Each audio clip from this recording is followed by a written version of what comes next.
here is something they almost never tell you about the most famous building in the world. For a short while, near the beginning of its life, the Roman Colosseum could be filled with water. Not a puddle, not a trick. A whole arena, wide as a small lake, flooded deep enough to float boats so that men could fight a sea battle in the middle of a stone city in front of 50,000 people on dry land in the heart of Rome.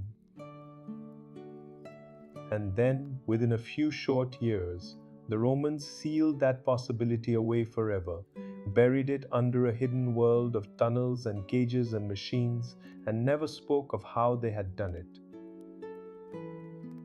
Tonight, we go looking for the truth beneath the sand. We will stand in the ring of stone on the day it opened, when 9,000 animals died in a single festival of blood. We will climb to the very top, where sailors from the sea unfurled a roof of canvas against the sun. We will go down into the dark heart of the building, into the machinery no spectator was ever meant to see. And we will follow the long, strange afterlife of the Colosseum, through the centuries when Romans quarried it for stone, when a family turned it into a fortress, when an earthquake tore its southern face away. This is the story of how they built it, how it worked, and how a monument to death became the most beloved ruin on earth. So dim the lights. Let the noise of the day fall away, and come with me, quietly, into the oldest arena in the world. Welcome to Quiet Art.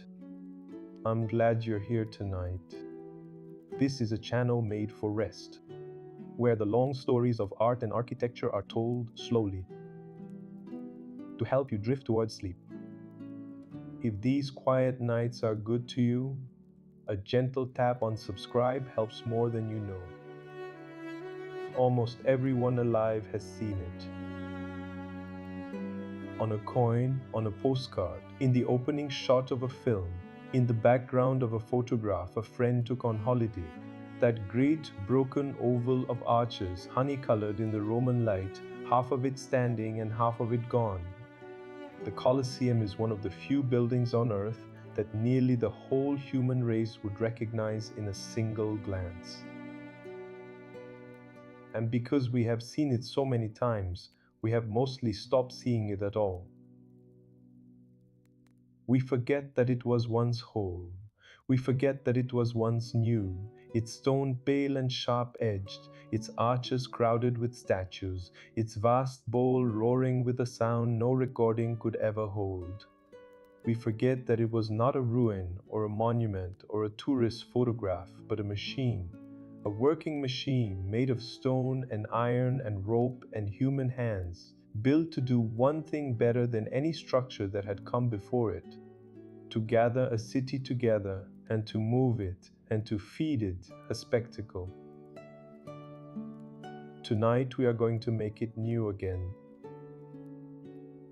We will take this familiar shape and turn it slowly in the light and look at how it was raised and how it worked and what it was for. You do not need to remember the names or the dates. Let them pass over you like the shadow of clouds across old stone. Let the day grow quiet behind you, and let us begin where the Chapter 1, The Ring of Stone. Let us begin with the thing itself, before the blood and the water and the machinery, when it was only a shape rising out of the ground. The Romans did not call it the Colosseum. That name came much later, and no one is entirely sure where it started. They called it the Flavian amphitheater, after the family of emperors who built it. An amphitheater, to a Roman, meant a very particular thing. Their theaters were half bows, a stage at the front and the seats curving around it in a semicircle. An amphitheater was two of those bows joined lip to lip. A full ring of seats wrapped the whole way around an open floor. The word means, more or less, a theater on both sides. Wherever you sat, you were looking across at other faces, and down at the sand between you. That sand was the arena. The Latin word simply meant a sandy place, because sand was spread across the floor to soak up what was spilled there. It is a quiet, almost gentle word for what it covered. Picture the size of it. The outer wall stood about 48 meters high, roughly the height of a modern building of 15 stories, a cliff of pale stone rising sheer above the low roofs of the ancient city. The whole oval measured 189 meters along its long axis and 156 across, so that walking around the outside took you the better part of half a kilometer. It covered 6 acres of the center of Rome. Nothing like it, at that scale in permanent stone, had ever been built for such a purpose anywhere in the world. And it was clad on the outside in travertine. This is a cream-colored limestone quarried in the hills to the east of Rome, near the town the Romans called Tibur and we call Tivoli. Freshly cut, it is almost white. Over centuries in the weather, it warms to that famous honey gold, the color you see now in every photograph, a color that seems to hold the light of the afternoon even after the sun has gone. More than 100,000 cubic meters of that stone went into the outer wall alone. And here is a detail worth holding on to, because it will matter later in our story. The great travertine blocks were set without mortar, nothing glued them. Instead, the Roman builders cut sockets into the facing edges of neighboring blocks and poured in iron clamps, brackets of metal that locked one stone to the next. Around 300 tons of iron, threaded invisibly through the skeleton of the building, holding the whole ring together by tension and weight. You cannot see those clamps today. You can see where they were. If you stand close to the old stone now, you will notice that its surface is pitted all over with small, regular holes, thousands of them, as though the building had been stung by some vast swarm. Each of those holes is an empty socket, a place where an iron clamp once sat and was later dug out. We will come back, near the end, to the people who dug them out and why. For now, only notice the wound and remember that it was made by human hands, long after the last games were over. Under the travertine skin, the Romans used cheaper and lighter materials, the way a good builder always does. Tough, a soft volcanic rock and brick, and above all, concrete. Roman concrete was one of the true secrets of their engineering, a mixture of lime and volcanic ash and rubble that could be poured into any shape and would set as hard as stone, and which grew stronger, not weaker, in the presence of water. The higher you went in the building, the lighter the materials became, so that the enormous weight pressed down through the strongest stone at the base and eased as it rose. The vaults near the top were made with pumice, a rock so full of air that it floats. The whole thing was held up by arches, row upon row of them, 80 on each of the lower levels, marching around the oval in perfect repetition. The arch was Rome's great gift to building. A doorway with a flat top can only be so wide before the stone above it cracks and falls. An arch carries its load outward and down into the piers on either side and can span a far greater opening and can be stacked arch upon arch into the sky. Everything about the Colosseum's strength, its height, its openness, its ability to stand for 2,000 years through fire and earthquake and neglect, comes back to that simple, patient curve of stone, repeated until it becomes a mountain.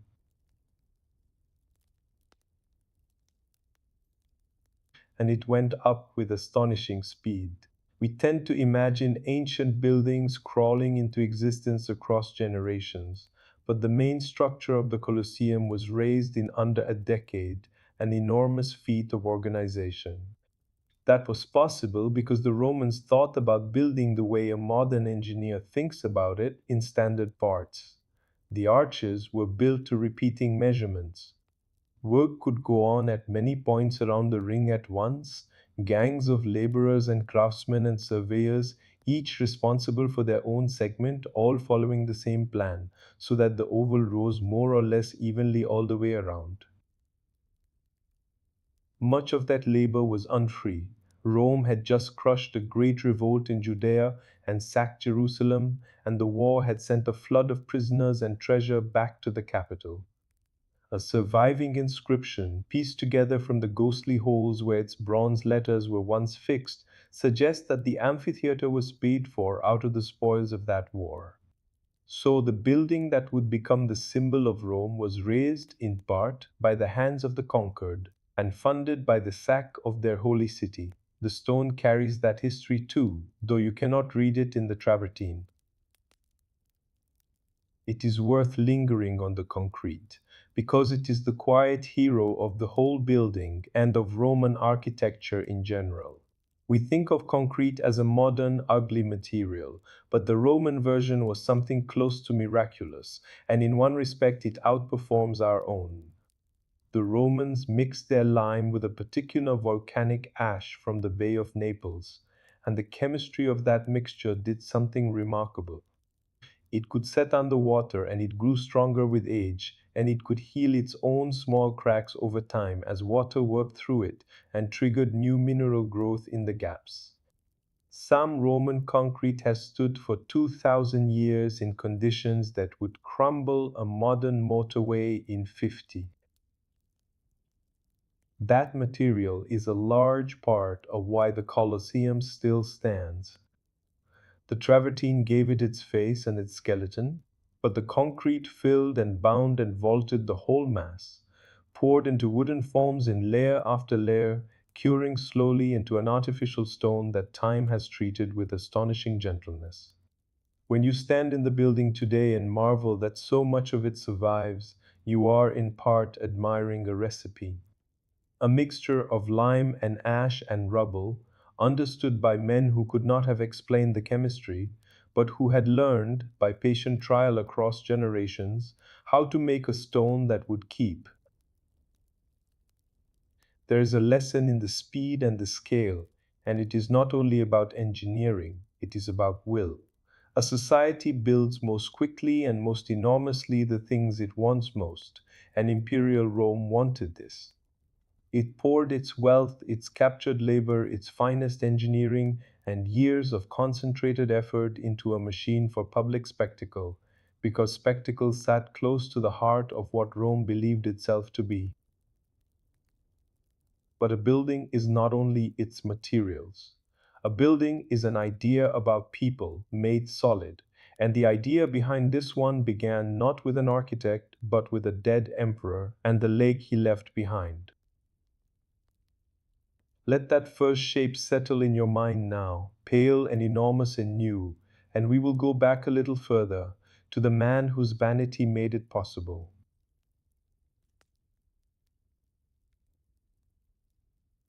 Chapter 2: The Emperor Who Gave Rome Back Its Lake. To understand why the Colosseum stands exactly where it stands, you have to understand what stood there before it. And what stood there before it was a private lake in a private pleasure garden in the middle of a public city, and it belonged to Nero.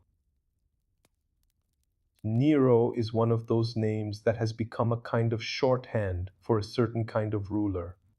He came to power young, and for a while things went well enough, and then, across the years, he curdled into the emperor the histories remember, the one who was said to have killed his own mother, who took the stage as a singer while respectable Romans looked away in shame, who was blamed, rightly or not, for the great fire that swept through Rome and burned for days. After that fire in the ruined heart of the city, Nero did something that Romans never forgave. He took a vast tract of the burned center, land that had been crowded with ordinary houses and streets, and he built himself a palace, not an ordinary palace. He called it the Domus Aurea, the Golden House, and it sprawled across the hills with gardens and woods and porticos and dining rooms with ceilings that were said to shower flowers and perfume on the guests below. And at the center of all of it, where the poor had once lived, he dug an artificial lake. Imagine how that felt to the people of Rome. Their homes had burned, and in the ashes their emperor had made himself a country estate and had flooded the middle of the capital to give himself a view. There is a line from the time, a piece of graffiti or a joke that survived, in which the Romans complained that the whole city was becoming one man's house, and that they had better move to the countryside, if only the Golden House did not reach that far too. Then Nero fell. His reign collapsed in rebellion, and he died by his own hand, or close to it, abandoned and alone, and Rome tore itself apart in a year of civil war with one short-lived emperor after another. Out of that chaos, at last, came a soldier named Vespasian. Vespasian was everything Nero was not. He was older, plain-spoken, careful with money, a man from an unremarkable family who had risen through competence rather than glamour. The Romans told fond stories about how ordinary he was, how he joked about his own stinginess, how he lacked all of Nero's poisonous vanity. And Vespasian understood something that a cleverer, vainer man might have missed. He understood that to win Rome, he had to give the stolen city back. So he looked at Nero's lake, that glittering symbol of one man's greed sitting in the heart of the capital, and he made a decision that was pure political genius. He drained it. And on the ground where the private lake had been, on the very spot Nero had taken for himself, he built the largest public entertainment building the world had ever seen, and he gave it to the people. The message could not have been clearer if it had been carved in letters 10 feet high. Where one man took the city for his pleasure, the Flavians returned it to the crowd. The ground that had been a rich man's private water would become a place where 50,000 ordinary Romans could gather together. The Colosseum was, from its very first stone, an act of propaganda, and a shrewd one.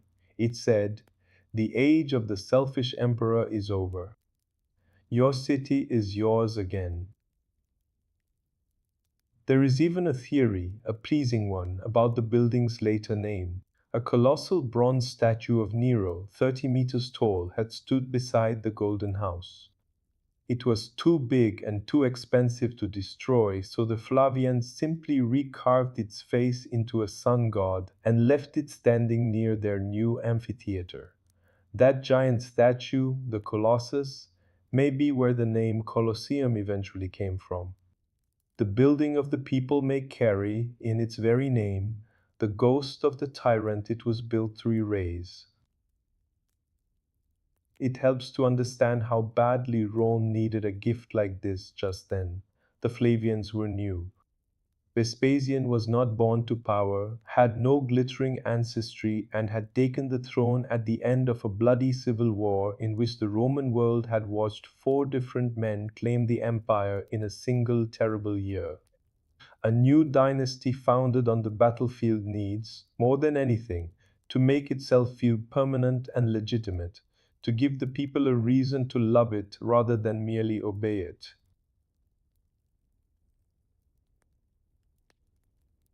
A vast, beautiful, useful thing, built on the site of the old tyranny and handed to the crowd, was exactly such a reason.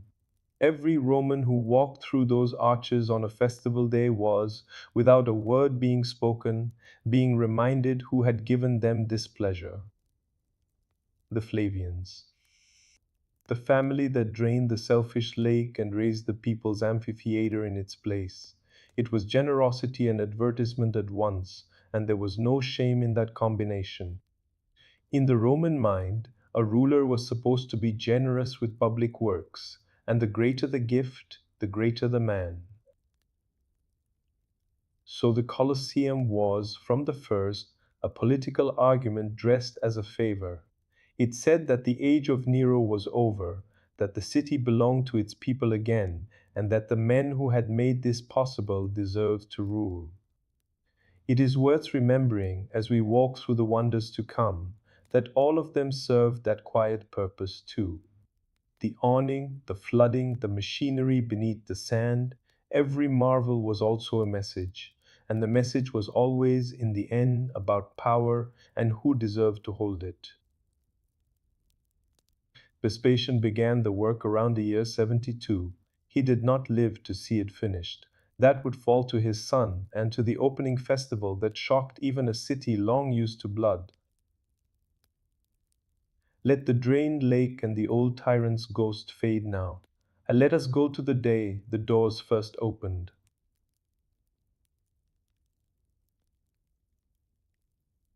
Chapter 3.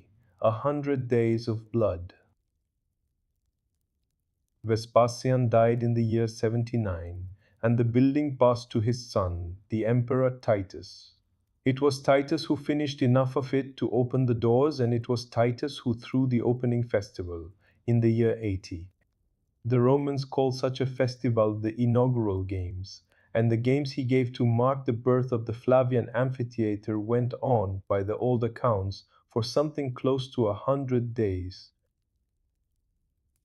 100 days. Try to sit with that number for a moment. Not a single grand afternoon, not a weekend of celebration, but months of near continuous spectacle, day after day after day. The arena filling and emptying and filling again. The whole machinery of the new building tested to its limits before a city that had waited years to see it.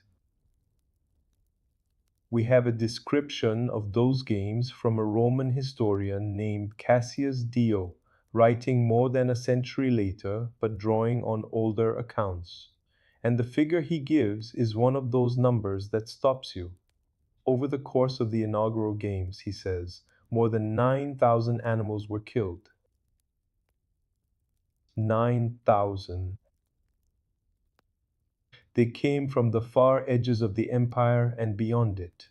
Lions and leopards from Africa, bears from the northern forests, elephants, wild bulls. Creatures that most of the people in the stands had never seen alive and would never see again, hunted across the sand in staged hunts. The Romans called venations, or set against one another, or set against men. Animals whose capture and transport across seas and mountains represented a feat of logistics almost as staggering as the building itself. All of it, in the end, arranged so that a Roman crowd could watch them die. It is hard, from here, to hold this steadily. We are telling a story about a beautiful building, one of the great achievements of human engineering, and at its very opening it consumed 9,000 living creatures for an afternoon's entertainment, and would go on consuming them, and consuming human beings too, for centuries. Both of these things are true at once, and the Colosseum asks us to hold them together. The genius and the cruelty were not separate, they were poured into the same mold. The same civilization that perfected the arch and the vault and the poured concrete also perfected the machinery of killing as public art. The men who fought there were the gladiators, and their world was more complicated than the films suggest. Most were enslaved, prisoners of war or the condemned, trained in special schools under harsh discipline. Some were free men who had volunteered, drawn by the strange glamour of the arena, the way men in other ages have been drawn to the ring or the racetrack. A successful gladiator could become a celebrity, his name scratched onto walls, his face known across the city, sighed over by admirers. And yet he remained, in the eyes of Roman law and Roman respectability, something low and tainted, a body that existed to be watched and to bleed. Not every fight ended in death. A skilled gladiator was expensive, the product of years of training, and his owner did not always want him killed. Many bouts ended when one man was wounded or overpowered, and the crowd and the emperor decided his fate. But death was always near, always possible, and often enough it came. The sand had to be raked and replaced. The bodies had to be carried out through a particular gate, and there were attendants dressed as gods of the underworld, whose grim task was to make certain the fallen were truly dead. Around all of this, the Romans built a whole grammar of ceremony: the procession that opened the day, the trumpets, the order of events from the morning animal hunts to the midday executions of criminals to the gladiator fights of the afternoon that were the main event. There was a rhythm to a day at the Colosseum, a structure as deliberate as the structure of the building itself. The gladiators themselves were not a single undifferentiated mass of fighters. They were specialists, trained in distinct styles, armed and armored in different ways, and matched against one another in deliberate contrasts, almost like pieces in a game. One kind fought nearly naked, with a net and a trident and a long dagger, relying on speed and reach, trying to entangle his opponent from a distance. Against him was often set a heavily armored man with a large shield and a short sword and a smooth blank helmet, slow but almost invulnerable, who had to close the gap before the net could take him. Other types carried the curved blade, or fought in the manner of Rome's old enemies, dressed as the peoples the legions had defeated. Each pairing was a small drama of speed against strength, of reach against armor, and the crowd knew the types the way a modern crowd knows the positions on a field, and argued about their favorites.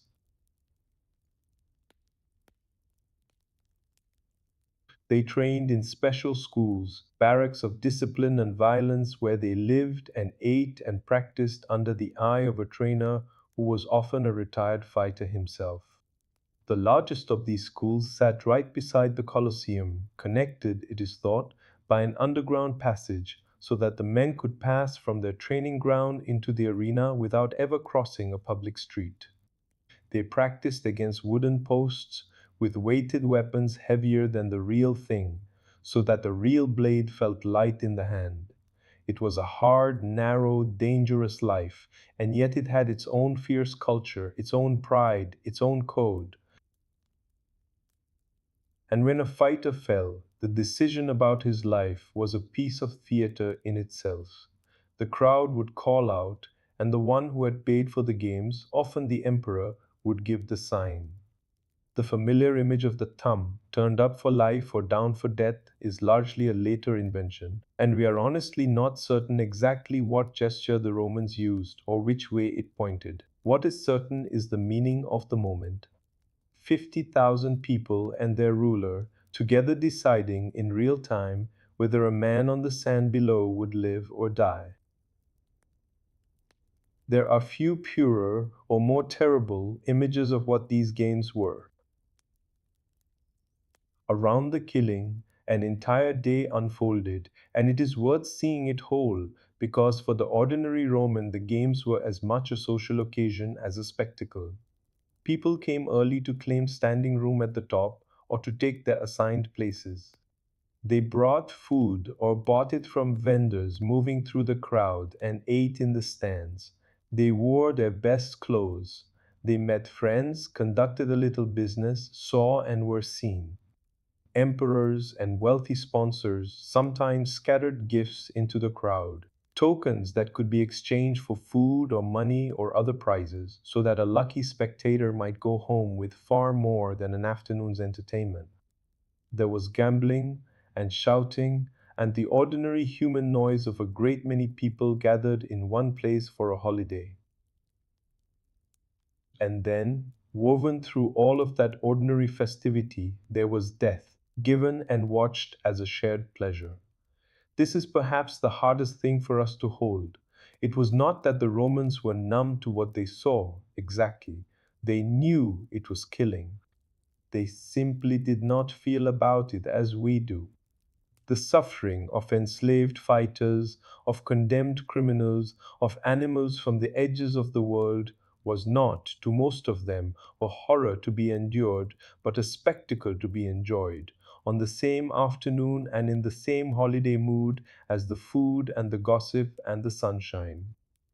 To understand the Colosseum is to understand that the same human heart can hold a picnic and an execution in the same hour and feel no contradiction. That is not a comfortable thought, but the building insists on it.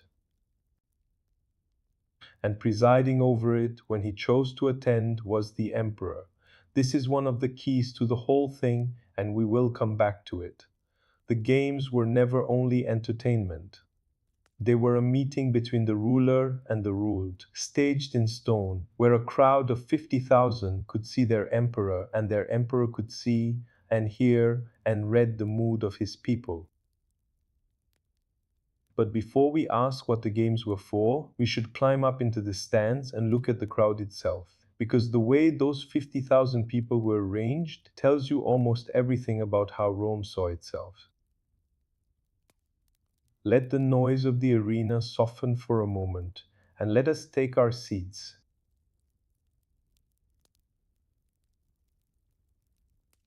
Chapter 4: 50,000 Voices. How many people could the Colosseum hold? The honest answer is that we are not entirely sure, and the range of the guesses is itself interesting. An ancient Roman document, a kind of official almanac from the 4th century, gives a figure of 87,000. Modern archaeologists, working from the surviving seating and the known dimensions, tend to settle lower, on something closer to 50,000, with room for more standing at the very top. Somewhere in that band, between 50 and perhaps 80,000 across its history, lies the truth. Whatever the exact figure, it means a crowd on the scale of a large modern sports stadium, gathered inside a ring of stone 2,000 years ago. Now, here is the part that reveals the Roman mind. Those 50,000 people were not seated at random. Where you sat in the Colosseum was determined with great precision by who you were. The Romans were intensely conscious of rank, and the amphitheater turned that consciousness into architecture. The best seats, closest to the arena, on a broad marble terrace right at the edge of the killing floor, were reserved for the senators, the highest men in the state. Some of them had their names carved into the stone of their places, a reserved seat made permanent. Behind and above them sat the next order, the knights, the wealthy men of business, and the middle nobility. Above them, the ordinary male citizens of Rome, and these too were sorted, the married men in one section, and there is evidence that soldiers and boys with their tutors and other groups each had their allotted zones. And at the very top, farthest from the action, in the cheapest and steepest seats under the open sky, sat those the Romans valued least. The poor, the enslaved who were permitted to attend, and by the decree of a later emperor, the women. Almost all women, whatever their wealth or family, were pushed to the highest tier, as far from the arena as the building could place them, with a single striking exception, the Vestal Virgins, the sacred priestesses, who were given a place of honor down at the front.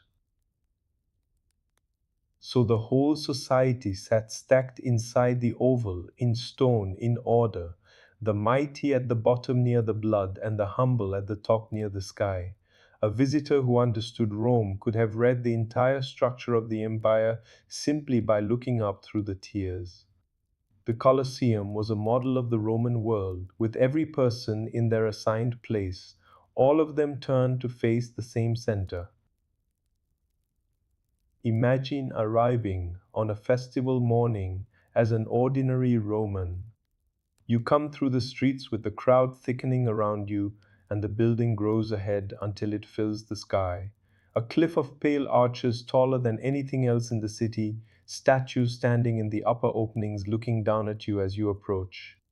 You show your token, and you pass under one of the great numbered arches into the cool shadow of the interior, into a world of stone corridors and stairways rising into the dark, the noise of the crowd echoing off the vaults, the light falling in bars through the openings above. And then you climb, and the passage brings you out, suddenly into the open. The whole vast bowl opens in front of you all at once, tier on tier of faces curving away and up on every side. The great oval of the arena far below, the awning breathing overhead, the sound of tens of thousands of people rising around you like surf. For a person who lived in the low, crowded, ordinary streets of the ancient city, that first sight of the interior must have been overwhelming, a glimpse of a scale and an order beyond anything in daily life. The building was designed to produce exactly that feeling. The small self swallowed into the great crowd, the individual made part of Rome. Before a single fighter stepped onto the sand, the architecture had already done its work on you.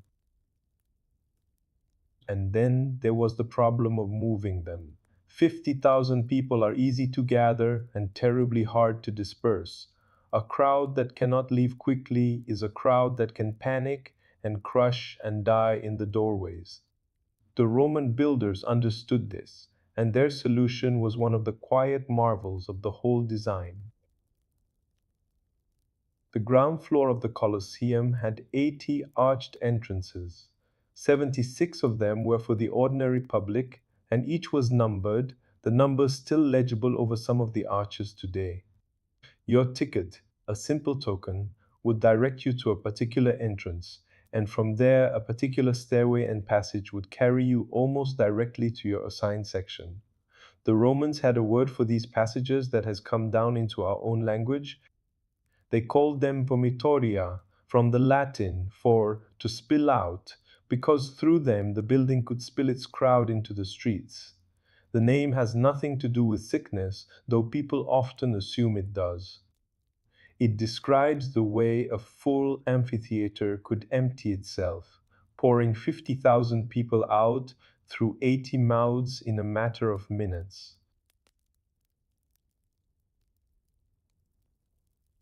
The tickets themselves were part of the system. A spectator did not buy a seat with money at the door in most cases.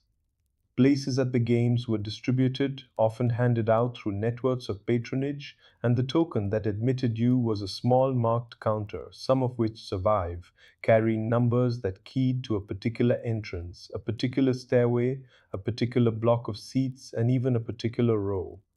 Hold that token, follow its numbers, and the building itself guided you through the correct arch, up the correct stair, along the correct curving corridor, to the exact place where a person of your rank was meant to sit.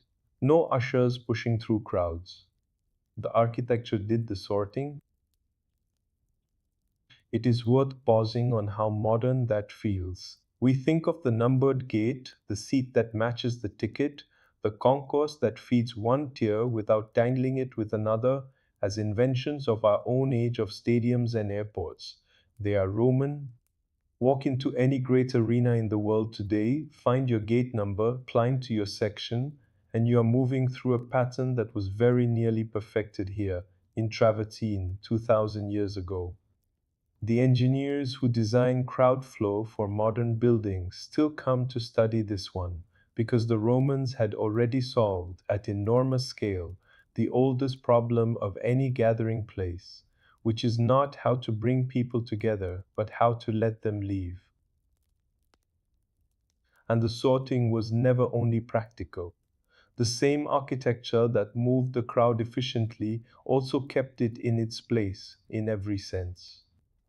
The poor climbed higher, and the great stayed low, and the very stairs and passages that carried each group to its seats kept the ranks of Rome from mixing on the way.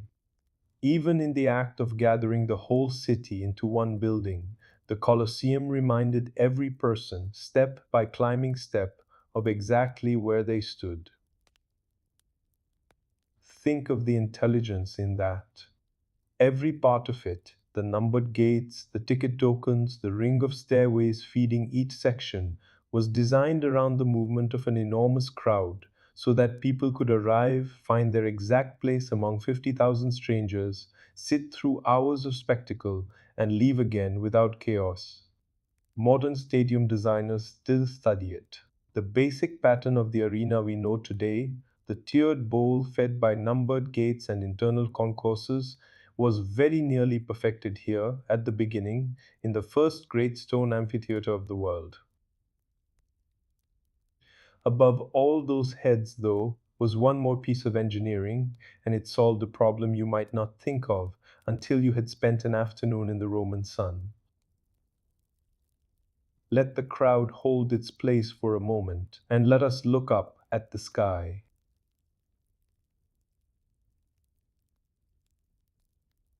Chapter 5: The Sailors Who Worked the Sky. The games ran for hours, through the hottest part of the Mediterranean day. 50,000 people sat packed together on stone that soaked up the heat in a bowl that trapped the still air under a sun that could be merciless. And the Romans, who thought of almost everything, thought of this too. Around the very top of the outer wall, the highest ring of the building, they set a crown of stone brackets, 240 of them evenly spaced around the whole oval. Into these brackets rose tall wooden masts. And from those masts, out over the heads of the crowd, the Romans could stretch a vast awning of canvas and rope. They called it the velarium. We have to reconstruct exactly how it worked from fragments, but the picture that emerges is extraordinary. The velarium was not a solid roof. It was more like a great web, a net of ropes carrying panels of canvas, rigged to slope down and inward from the high outer rim toward a wide open circle at the center, so that it shaded perhaps two-thirds of the seating while leaving the arena itself in light. The slope was deliberate. It let the hot air rise and escape through the central opening, and it caught whatever breeze was moving and drew it down over the spectators.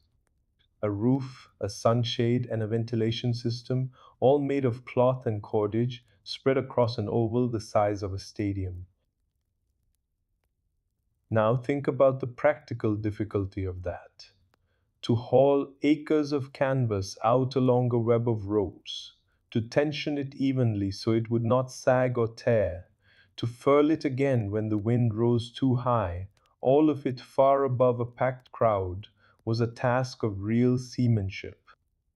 It was, quite literally, the work of handling a giant sail.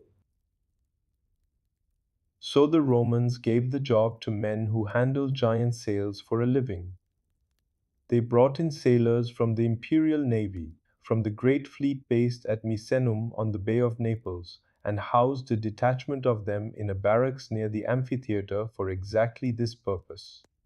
When you sat in the Colosseum on a blazing afternoon, in the cool of that canvas shade, the shadow over your head was being worked by naval crews, hauling on the rigging as though the whole building were a ship and the sky its sail. There is something wonderful in that image, and something very Roman.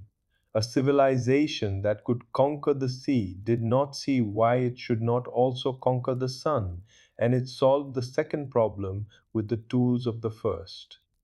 The same ropes and hands and knowledge that drove warships across the Mediterranean were turned, on festival days, to the gentler work of keeping a crowd of citizens comfortable in the shade.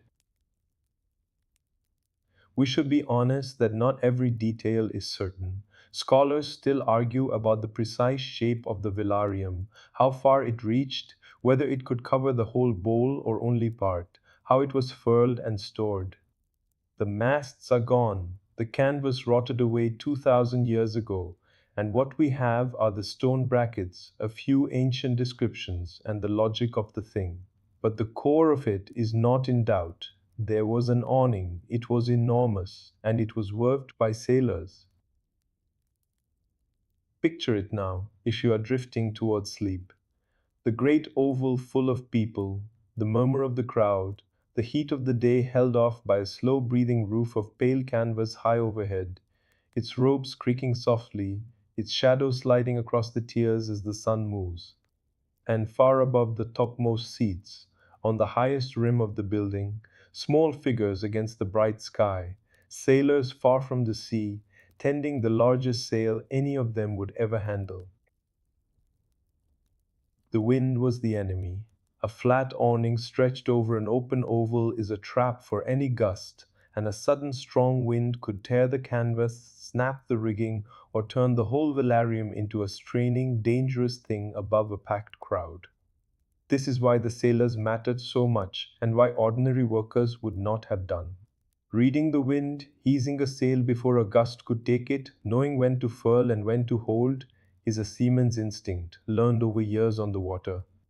The Romans understood that the sky over the arena had to be handled with the same wary skill as the sky over the sea, and they staffed it accordingly. We know the awning could not always be deployed.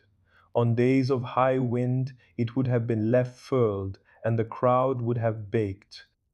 Some accounts suggest that an emperor who kept the people sitting through fierce heat without shade, or worse, who shut the awning and the exits on them out of cruelty, was remembered for it as a small tyranny.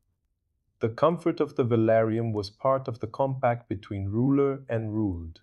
To give the people shade was a kindness a good emperor provided, and to deny it was a petty cruelty a bad one might inflict.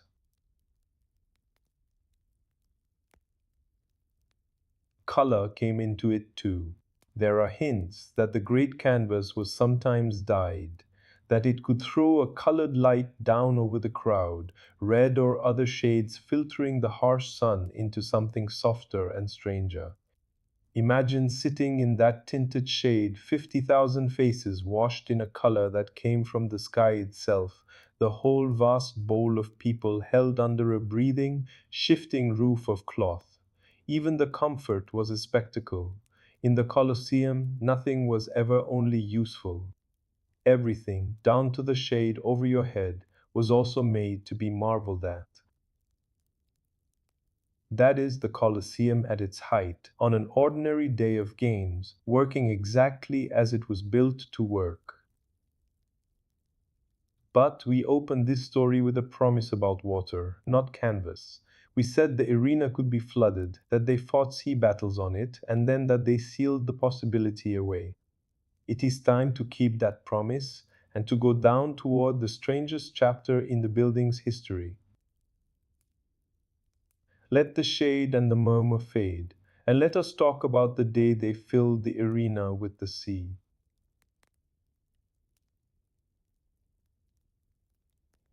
Chapter 6. The day they flooded the arena. This is the claim in the title of our story, the one that sounds too strange to be true. That the Colosseum, this dry ring of stone in the middle of Rome, could be turned into a lake, and that men staged naval battles on it. The Romans had a name for such a spectacle. They called it a naumachia, from the Greek words for a ship and a battle, a sea fight. And the practice was older than the Colosseum. Earlier emperors had staged them in huge purpose, dug basins on the edge of the city, flooding great artificial lakes and filling them with real warships crewed by hundreds of condemned men who fought and drowned and burned for the entertainment of the crowd, reenacting famous sea battles from history. These were among the most enormous and expensive spectacles the Roman state ever mounted. And when the Flavian amphitheater opened, in those 100 days of inaugural games under Titus, the accounts tell us that the arena itself was filled with water. The historian Cassius Dio describes it. The space, he writes, was flooded, and into it the Romans brought animals trained to swim, horses and bulls that performed in the water. And then, he says, there was a battle, men fighting on ships, staged as a reenactment of a famous clash between two Greek naval powers of the Old World, the Corcyraeans and the Corinthians. A sea battle from the age of ancient Greece, refought on water, inside a stone amphitheater in the heart of imperial Rome. Now, this is exactly the kind of claim that a careful storyteller has to slow down and examine because it strains belief, and historians have argued about it for a long time. The problems are real. Providing the water would not have been hard for the Romans, who were the greatest hydraulic engineers of the ancient world, with aqueducts pouring water into the city and drains carrying it away. But making the arena hold that water is another matter.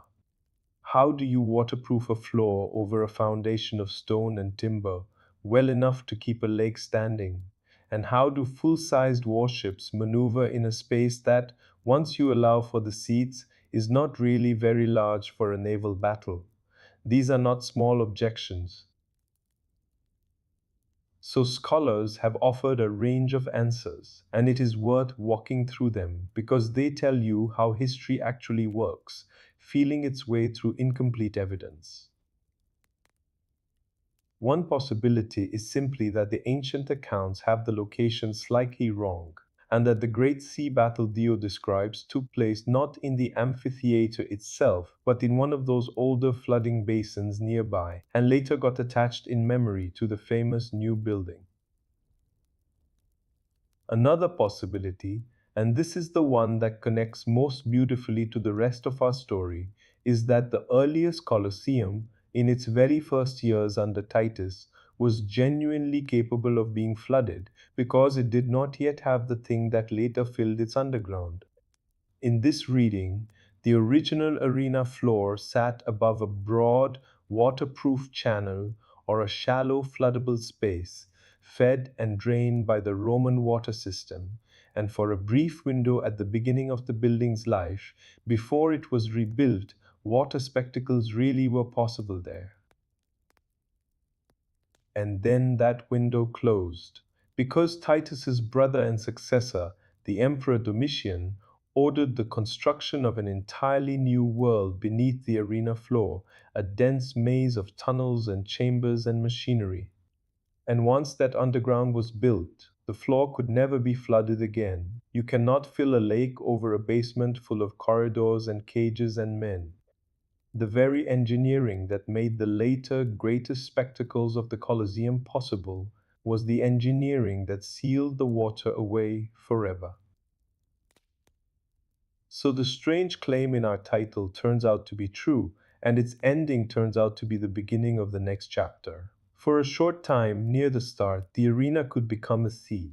Then the Romans chose a different kind of wonder and buried the water under a machine. To feel how believable the flooded arena really is, it helps to know that the Romans had staged sea battles before on a scale that dwarfs anything the Colosseum could have held. Generations earlier, emperors had dug entire artificial lakes on the edge of the city for the purpose, flooding vast basins and filling them with dozens of real warships and thousands of condemned men, who rode and rammed and drowned in a reenactment of some famous historical battle, watched by enormous crowds along the banks. One such spectacle, staged on a real lake by an earlier emperor, is the source of a phrase that has echoed down the centuries, the cry the doomed fighters were said to have given to their ruler before the slaughter began, saluting him as men about to die. These were among the largest and most lethal entertainments ever mounted by any state in history.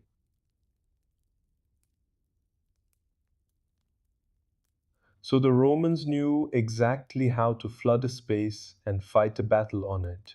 The only real question is the one of the arena's size and waterproofing. And that is a question about this particular building, not about Roman capability in general.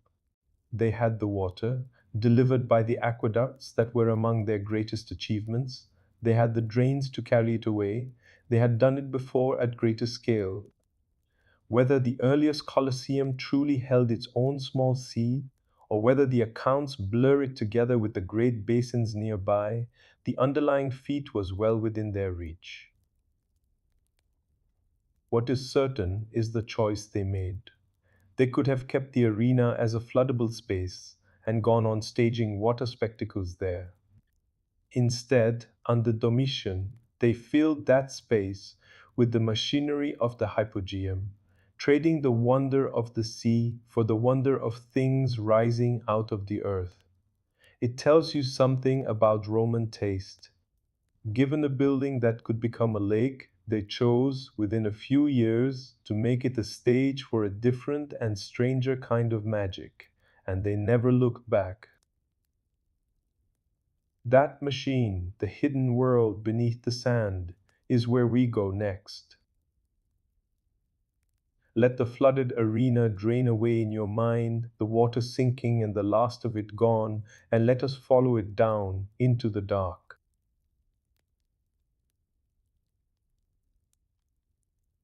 Chapter 7. The World Beneath the Sand. If you visit the Colosseum today, the first thing that surprises most people is that there is no floor. You look out expecting the smooth oval of sand you have seen in films, and instead you are looking down into a roofless labyrinth, a dense tangle of stone walls and narrow passages exposed to the sky. That labyrinth is the hypogeum, from the Greek for underground, and it is perhaps the most remarkable part of the whole building. In the days of the games, it was invisible. It lay beneath a wooden floor covered in sand, and no spectator ever saw it. It was the engine room hidden under the stage. The hypogeum was not part of the original design. As we said, it was Domitian, the last of the Flavian emperors, who ordered it built in the years after the first games. When it was finished, it filled the space beneath the arena with two levels of tunnels and chambers, running the length and breadth of the oval, a subterranean building in its own right. Down there, in the dark and the heat and the noise, worked a small army of men, slaves, animal handlers, stage hands, mechanics. They moved through the passages by torchlight, in air thick with the smell of animals and smoke and fear, while above their heads through the wooden floor came the muffled thunder of 50,000 people. Their job was to make wonders appear. Because the genius of the hypogeum was this: it let things rise up into the arena as if from nowhere. 80 vertical shafts ran up from the underground to the floor of the arena. Along these shafts ran lifts, hoists worked by ropes and pulleys and turned by men hauling on capstans below.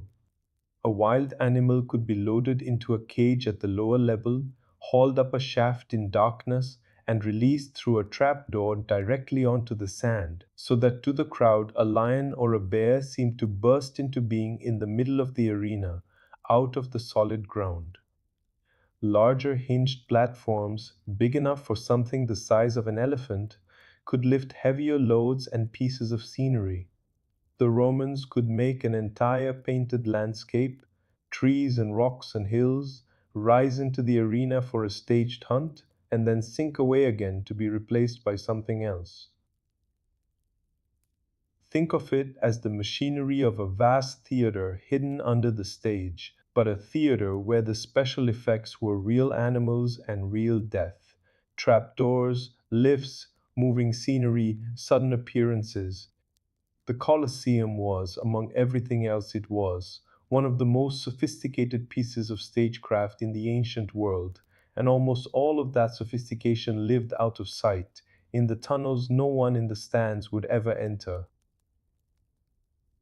The precision it required is easy to underestimate. Timing an afternoon of games meant coordinating dozens of these lifts so that animals and fighters and scenery arrived at the right moment, in the right part of the arena, without collision or delay. All of it managed by men working blind beneath the floor, listening to signals from above, hauling on ropes in the dark. It was choreography, run from a basement, for an audience that was never meant to know the basement existed. Behind that choreography lay a supply chain that stretched across the whole known world. The animals that rose through the trapdoors had to be captured alive in Africa or Asia, kept alive on long sea voyages, and held somewhere near the city until the day they were needed.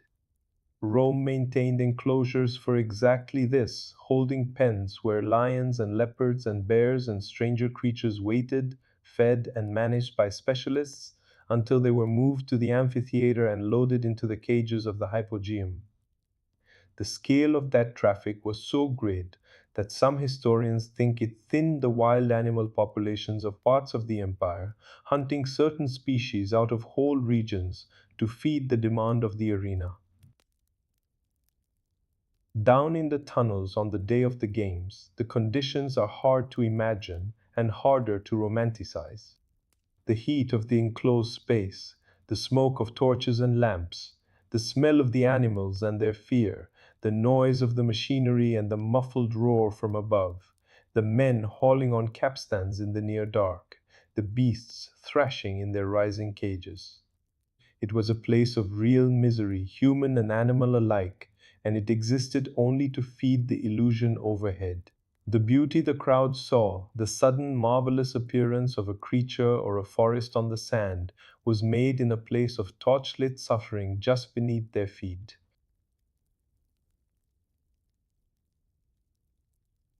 And yet, as engineering, it commands a reluctant awe. 60 and more lifts, coordinated by signal and timing, moving predators and scenery up through a wooden floor at the right instant, in the right place, without the men below ever seeing the arena they were serving.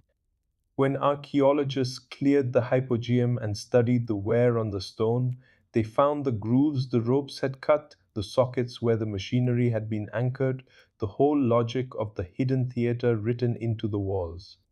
Modern engineers have even built working models of the lifts and raised the roof into a reconstructed arena to prove the thing could be done as the stone suggests.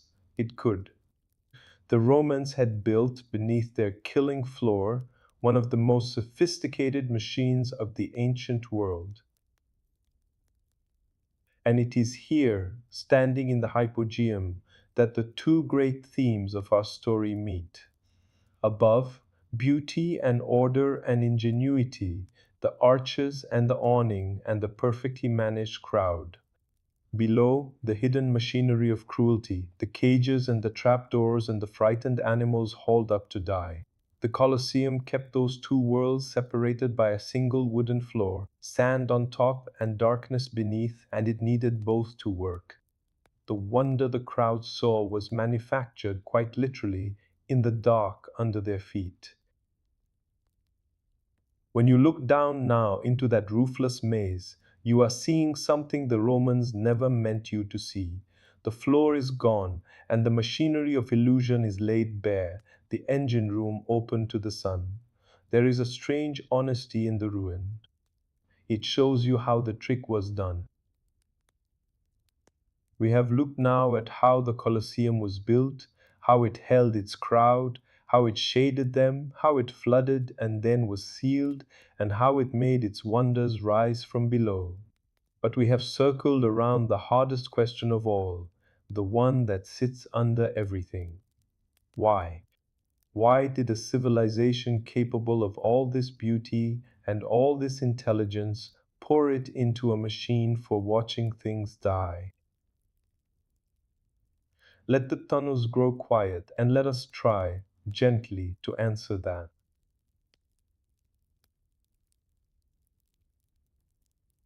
Chapter 8. What the games were really for. It would be easy and comfortable to explain the Colosseum by simply calling the Romans cruel and leaving it there, but that is not really an explanation. It is a way of holding the question at arm's length. The Romans were not a race of monsters. They were a people much like us, capable of tenderness and philosophy and love, who built roads and libraries and laws that still shape our world. And those same people filled this building with slaughter and called it a festival. If we want to understand the Colosseum, we have to understand why. Part of the answer is an old Roman idea, summed up in a phrase that has survived for 2,000 years. A poet of the time, watching the crowds, complained that the people who had once governed an empire now longed for only two things, and he named them bread and circuses. Bread, meaning the free grain the state handed out to keep the city fed. Circuses, meaning the games, the races, and the spectacles that kept the city entertained. Between them, bread and circuses kept the vast population of Rome fed and distracted, and, above all, quiet. There is real politics in that. Rome was a city of perhaps 1 million people, many of them poor, many of them idle, packed into a small space. A crowd like that is always, from the point of view of a ruler, a danger. And the games were, among other things, a way of managing that danger. They gave the poor something the rich could give them, a day of free spectacle, a shared excitement, a sense of belonging to a great city that could stage such marvels. A population enjoying the games was a population not rioting in the streets. But it went deeper than distraction, and this is the part that is easy to miss. The Colosseum was a place where the emperor met his people face to face. There was no television, no press, no way for a ruler to be seen by the masses except in person. The amphitheater was one of the very few places where tens of thousands of citizens and their emperor were in the same space at the same time, able to see one another. And that made it a stage for a kind of politics. When the crowd cheered the emperor, he knew he was secure. When they fell silent or shouted complaints, he learned the mood of the city in the only direct way available to him. Emperors used the games to display their generosity, their power, their closeness to the people. A wise emperor attended and gave the crowd what it wanted and let himself be seen to share their pleasure.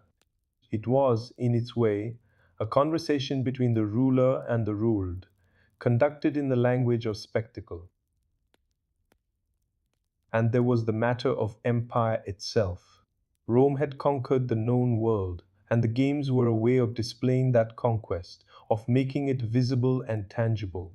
The animals dragged in from Africa and Asia to die on the sand were the empire's reach made flesh. The captives and prisoners of war who fought and were executed were the empire's victories, reenacted for the crowd. To sit in the Colosseum and watch was to be reminded, viscerally, that you belonged to the people who ruled the earth, and that the strange beasts and defeated men down on the sand were the proof of it. The building was a theater of Roman power, and every death in it was a kind of sentence in an argument about who ruled the world. None of this makes the cruelty smaller. It makes it more understandable, which is not the same as forgiving it. The horror of the Colosseum was not a lapse or an accident in Roman civilization. It was woven into the center of it, tangled up with Roman politics and Roman identity and the Roman sense of order. The same values that built the roads and the aqueducts built the arena. That is the uncomfortable truth the building asks us to sit with, and it is a truth about human beings in general, not only about Romans. We are capable, all of us, of pouring our finest gifts into terrible purposes and of calling the result magnificent. There were Romans, a few, who saw it and objected. A philosopher of the time wrote with disgust about leaving the games feeling more cruel and less human than when he arrived, sickened by the midday executions that the crowd around him found merely dull. His voice was rare, and it was not heeded, but it existed, and it is worth remembering because it means that even in its own age the Colosseum was not beyond question. Someone, at least, looked at the machine of spectacle and felt something was wrong. The relationship between the emperor and the arena could curdle in the other direction too. Most rulers used the games carefully as a stage on which to appear generous and beloved, but at least one emperor became so intoxicated by the spectacle that he stepped down into it himself, fighting in the arena as a gladiator before his horrified court, killing animals from a safe platform and demanding to be praised as a living god of the games. To respectable Romans, this was an obscenity, a ruler debasing himself with the tainted trade of the arena, and it became one of the clearest signs that a particular reign had lost its way. The same building that could make an emperor look like a father to his people could also reveal him mercilessly as a monster. The Colosseum showed the ruler to the ruled, and it did not always flatter. The slow turn away from the games, when it finally came, was bound up with the deepest change in the Roman world, its conversion to Christianity. The new faith looked at the arena and saw something the old Roman conscience had mostly failed to see, that the men and women dying on the sand were human beings, and that their deaths as entertainment were a wrong, not a wonder. There is a famous story, which may be more legend than fact, of a monk who leapt into the arena to try to stop a gladiator fight and was killed by the angry crowd, and whose death so shamed the emperor that the games were curtailed soon after. Whether or not it happened as told, the story marks a real shift. The conscience that had been a rare, lonely voice in the philosopher's writing had become, over centuries, the conscience of a civilization, and the great machine of spectacles slowly fell silent, not because Rome ran out of money or animals, but because it changed its mind about what it was willing to watch. For nearly 4 centuries, though, the games went on, and then, slowly, the world that made them possible began to come apart, and the great building entered the longest and quietest phase of its life. The centuries of ruin. Let the roar of the crowd fade now for the last time, and let us watch the arena fall silent.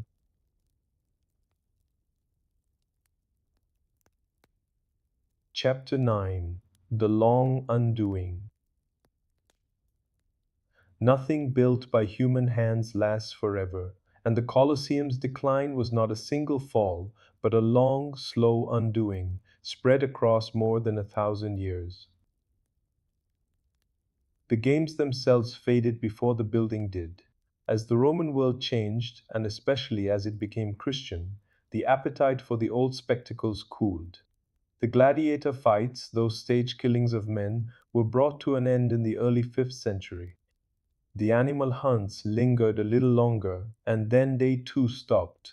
The arena that had swallowed 9,000 beasts at its opening held its last games and fell quiet. The great machine had no more purpose. For the first time in centuries, the hypogeum was still, and the sand was never raked again. And then the empire that had built it came apart. Rome, the city of 1 million people, shrank across the centuries that followed into a town of a few tens of thousands, its aqueducts broken, its great monuments standing half abandoned among gardens and grazing land. The Colosseum stood through all of it, too vast to remove, too solid to fall, slowly becoming a strange survivor from a vanished age, its purpose forgotten, its stone weathering in the sun. The earthquakes came. Rome sits in a region that shakes, and over the centuries a series of tremors worked at the building. The most devastating came in the year 1349, a great earthquake that brought down much of the outer wall along the southern side, where the ground beneath was softer and less stable. That collapse is the reason the Colosseum has the shape it has today, whole and towering on one side, broken and low on the other. The famous silhouette we all recognize, that lopsided ring, is not the shape the Romans built. It is the shape an earthquake left. But the earthquakes were not the greatest thief, people were. For hundreds of years, through the Middle Ages and into the Renaissance, the Colosseum was treated not as a monument, but as a quarry, a convenient mountain of ready-cut stone sitting in the middle of the city. When the tremor of 1349 brought down the southern wall, the fallen blocks were simply carted away and used to build palaces and churches and hospitals elsewhere in Rome. Fine Roman travertine, already quarried and shaped by ancient hands, was there for the taking, and take it they did. Some of the stone of the greatest churches of Rome began its life in the walls of the amphitheater. And here we return, at last, to those pockmarks in the stone, the thousands of small holes I asked you to remember near the beginning. When the value of the building's own facing stone was exhausted, people came for the iron. Remember the 300 tons of iron clamps, the metal skeleton that held the travertine blocks together. Over the centuries, that hidden iron was worth digging out. People hacked and prized the clamps from the joints of the standing walls one by one to melt down and reuse, and each clamp they took left a wound in the stone. The holes that scar the Colosseum today are the marks of that patient, centuries long robbery. The building slowly stripped of its own bones by generations who saw not a wonder but a supply of metal and stone. The Colosseum was also, for a time, a home and a fortress. Around the year 1200, a powerful Roman family, the Frangipani, took it over and fortified it, turning the ancient amphitheater into a private castle in the wars between the great families of the medieval city. Later, part of it was occupied by a religious order who lived in a corner of the old arena for centuries.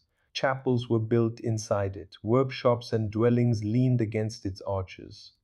Plants took root in its heights, exotic seeds carried in long ago in the fur and dung of the animals, so that for a while the Colosseum grew its own strange hanging gardens, and botanists came to study the unusual flowers that bloomed nowhere else in Rome.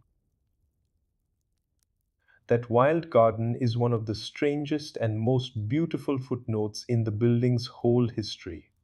For centuries, undisturbed, hundreds of species of plants grew in the ruins of the Colosseum, some of them rare, a few found almost nowhere else in the region. In the 19th century, an Englishman catalogued the flora of the amphitheater and published an entire book on the plants that lived in it, treating the ancient arena as a kind of accidental botanical garden. The old theory that exotic seeds had arrived long ago in the fur and feed of the animals brought for the games is probably too romantic to be true, but the plants themselves were real, and for a while the most famous ruin in the world was also a quiet wilderness, blooming out of its own broken stone. Later, the plants were cleared away to protect the structure, and something was lost as well as gained.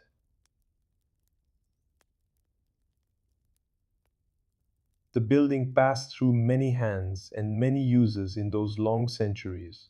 It survived the wars that tore through Italy after the fall of Rome. It was fortified and fought over. Parts of it were rented out for workshops and dwellings, so that people lived and worked and slept inside the arches where the crowds had once roared. A confraternity ran a hospital and a chapel within it. The great oval, once the machine for death, became by slow degrees a very ordinary sort of place, a quarry to some, a home to others, a fortress, a church, a curiosity, its ancient purpose fading into legend. And through all of it, the essential shape endured. Emperors had come and gone, the empire had fallen, the games were forgotten, the floor had rotted, and the iron had been stolen, and the southern wall had crashed down in an earthquake, and still the Colosseum stood, too vast to erase, holding its ground in the heart of a city that had almost entirely forgotten what it had been built to do. Picture it in those long centuries. Not a monument behind a fence, but a living, crumbling giant in the middle of a much smaller city. Cattle grazing where senators had sat, washing hung between the arches. A chapel bell where the trumpets had sounded, wildflowers spilling from the high tiers where the awning had once been rigged. The most terrible building in the ancient world, slowly softened by time into something almost domestic, half ruin and half village, its bloody purpose forgotten by the people who now made their small lives in its shade. It could easily have vanished entirely, stone by stone, into the buildings of Rome. That it did not, that enough of it survived for us to stand in it today, is the last part of our story, and it turns on a change in the way people saw the past. Let the centuries settle, the dust of the fallen wall drifting down, and let us come at last toward our own time.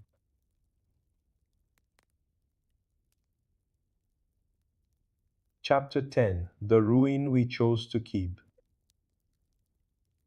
At some point, the Colosseum stopped being a quarry and became a treasure. That change did not happen in a single day, and the reasons for it are a story in themselves, a story about how a whole civilization slowly changed its mind about the value of old things. For most of history, a ruin was simply a source of materials. The past was there to be used up. But gradually, in the centuries after the Renaissance, a different feeling took hold. The idea that the remains of the ancient world were precious in themselves, worth protecting not for their stone, but for their meaning. The Colosseum, the greatest surviving monument of ancient Rome, stood at the very center of that change. One thread in its rescue was religious. The Church came to regard the amphitheater as a place sanctified by the blood of early Christian martyrs, believed to have died in the Roman games. Whether the Colosseum itself saw as many such deaths as tradition claimed is uncertain, and historians treat the martyr stories with caution. But the belief had a powerful effect. In the 18th century, a pope formally forbade the further removal of stone from the building and consecrated it in memory of those who were thought to have suffered there. A monument that had been robbed for centuries was, at last, placed under protection, defended by the same institution that had once let it be stripped. From there, slowly, came the age of preservation we still live in. Archaeologists cleared away the medieval additions, the chapels and dwellings in the accumulated earth, and uncovered the hypogeum that had lain hidden under the vanished floor. Engineers braced the broken ends of the standing wall with great sloping buttresses of brick, which you can still see today, holding the torn edges of the ruin in place so that no more would fall. Those buttresses are themselves a small lesson in how we treat the past. When the standing wall threatened to keep collapsing, engineers in the early 19th century braced its broken ends with great sloping wedges of brick and later of new travertine, deliberately plain, deliberately different from the ancient stone, so that no one would mistake the repair for the original. That honesty was a choice. They could have tried to disguise the new work as old. Instead, they let the mend be visible, a frank line between what the Romans built and what a later age added to keep it standing. Look closely at the ends of the Great Wall today, and you can read that decision in the stone, the ancient and the modern side by side, each admitting what it is. In our own time, the Colosseum has taken on one more meaning its builders could never have foreseen. Because it was a place of so much killing, it has become for many a monument against killing. On the nights when a death sentence is commuted somewhere in the world, or a country abolishes capital punishment, the city of Rome lights the old arena in a warm golden glow, turning the greatest killing ground of the ancient world into a lamp lit for the sparing of life. There is something almost unbearably fitting in that. The building that once gathered a city to watch men and animals die now stands, floodlit, as a quiet argument for mercy. And every year millions come. They walk the corridors the Roman crowds walked, look down into the opened hypogeum, stand at the rail where the senators once sat, and try, each in their own way, to feel across the enormous distance of time what this place was. Most of them could not tell you the name of a single emperor who built it. It does not matter. The building speaks for itself, as it always has, in the language of scale and stone, and what it says now is not what it was built to say. It was built to say, "Behold the power of Rome." It says now, to anyone who stands quietly inside it, "Behold how long a thing can last, and how completely its meaning can change, and how the works of a vanished people can go on speaking, in a voice their makers never intended, to a world they could never have dreamed." The building was studied, measured, protected, and eventually opened to the millions who now come every year. And that brings us to a quiet argument that continues even now, and it is a fitting place to end, because it is really an argument about what the ruin is for. Some people look at the Colosseum and feel that it should be left as it is, a ruin, honest about its own age and its own wounds, the broken wall and the missing floor and the pockmarked stone, all part of the true story. To rebuild it, they feel, would be to tell a lie, to erase the centuries of earthquake and robbery and change that are as much a part of the building's history as the Romans who raised it. The ruin, in this view, is not a damaged version of the real Colosseum. The ruin is the real Colosseum, the whole of its 2,000-year life written in stone.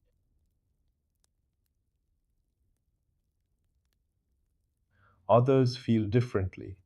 There have been proposals seriously discussed to rebuild the arena floor, to lay down again the wooden stage over the hypogeum, so that visitors could stand where the gladiators stood and see the space as the Romans saw it, whole.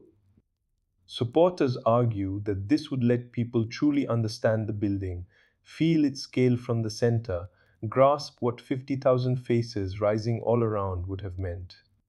Critics worry about what such a reconstruction would be used for, whether a restored arena would become a venue for events and spectacles, and whether that would cheapen the very thing it claimed to honor. There is no simple answer, and perhaps there should not be. The question is the same one every generation faces with the things it inherits from the past.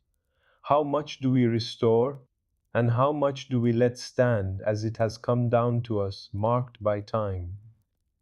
What do we owe to the builders, and what do we owe to the centuries that came after? A ruin is a conversation between the people who made a thing and all the people who have lived alongside it since. And the Colosseum is one of the longest such conversations on earth. Whatever is decided, the building endures, as it has endured emperors and earthquakes and the slow theft of its own iron. It has been an arena, a quarry, a fortress, a church, a garden, and at last a monument to itself. It has outlived the empire that built it, the games it was built for, and the very meaning it was made to carry, and it has become something its makers could never have imagined, a place where people come not to watch death, but simply to stand in the presence of the past and to feel, for a moment, how far away and how close the ancient world can be. That great ring of stone was raised to gather a city and feed it a spectacle. 2,000 years later, it gathers the world, and the spectacle is time itself. Let it stand there in your mind now, golden in the late Roman light, whole on one side and broken on the other, quiet at last after everything it has seen. And so we leave the Colosseum, where we found it, standing in the center of Rome, holding 2,000 years of history inside its broken ring. Thank you for spending this quiet time with me tonight, and for letting the long story of this old building carry you toward rest. If it brought you a little calm, you can subscribe and leave a gentle like, so that these slow nights can find their way to others who need them too. And if you are still awake, here is a small question to carry into sleep. If the arena floor were rebuilt tomorrow, and you could stand for one moment at the center of that vast ring, would you want to see it whole, or would you rather leave it as time has made it? Next week, we will drift toward another masterpiece and another quiet hour. Until then, rest well and sleep deeply. Good night.